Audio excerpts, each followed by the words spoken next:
ભરૂચ જિલ્લા વહીવટી તંત્રને મળી 6 આધુનિક રેસ્ક્યુ બોટ, આપત્તિ વ્યવસ્થાપન વધુ સુદૃઢ બન્યું. જિલ્લા કલેક્ટર કચેરી ખાતે ભરૂચ જિલ્લા વહીવટી તંત્રને આપત્તિ વ્યવસ્થાપન વધુ સુદૃઢ બનાવવાના ભાગરૂપે ગુજરાત કેમિકલ પોર્ટ દહેજ દ્વારા સામાજિક ઉત્તરદાયિત્વ પ્રવૃત્તિ અંતર્ગત 6 આધુનિક રેસ્ક્યુ બોટ સુપ્રત કરવામાં આવી છે. સંભવિત પૂર કે જળ આપત્તિના સમયે ઝડપી રાહત અને બચાવ કામગીરી હાથ ધરી શકાય તે માટે આ બોટ અર્પણ સમારોહ વાગરાના ધારાસભ્ય અરુણસિંહ અને ભરૂચના ધારાસભ્ય રમેશ મિસ્ત્રીની પ્રેરક ઉપસ્થિતિમાં યોજાયો હતો. જળ આપત્તિની સ્થિતિને પહોંચી વળવા આ 6 બોટ પૈકી 3 બોટ ભરૂચ નગરપાલિકાને અને 3 બોટ અંકલેશ્વર નગરપાલિકાને ફાળવવામાં આવી છે.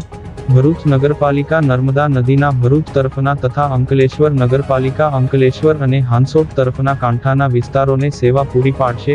આ બોટના સંચાલન અને તકનીકી જાળવણીની જવાબદારી ચીફ ઓફિસરની દેખરેખ હેઠળ તાલીમબદ્ધ ફાયર બ્રિગેડ ટીમને સોંપવામાં આવી છે. આજે ગુજરાત કેમિકલ પોર્ટ લિમિટેડ દ્વારા ભરૂચ જિલ્લાના વહીવટી તંત્રને 6 જેટલી રેસ્ક્યુ બોટ અર્પણ કરવામાં આવી છે. ભરૂચ જિલ્લાના ભરૂચ, અંકલેશ્વર, આમોદ, જંબુસર તેમજ જિલ્લાના તમામ તાલુકાને આ મોન્સૂન સિઝનમાં જ્યારે પણ જરૂર પડે નાગરિક ભાઈઓ બહેનો માટે ત્યારે આ બોટનો ઉપયોગ થઈ શકે છે. 10 લોકો બેસી શકે એવી ક્ષમતા છે આની. અંદાજિત 30 લાખ રૂપિયાથી પણ વધારે ખર્ચ સાથે આ કંપનીના CSR ફંડમાંથી જિલ્લાના વહીવટી તંત્રને આપવામાં આવી છે, જેમાં ભરૂચ, અંકલેશ્વર નગરપાલિકા, જંબુસર, આમોદ નગરપાલિકાને પણ લાભ મળશે.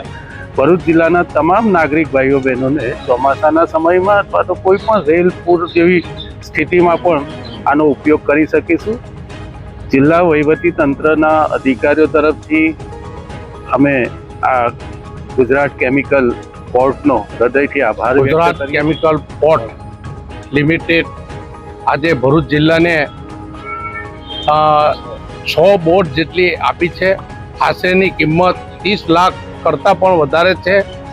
ભરૂચ જિલ્લાની આની ખૂબ આવશ્યકતા હતી અને જરૂરિયાત હતી, અને જ્યારે તકલીફોમાં સામનો પૂરમાં કરવામાં આવે અને ત્યારે રેસ્ક્યુ કરવા માટે ખરેખર આજે હું એમનો અંતઃકરણપૂર્વક આભાર માનું છું.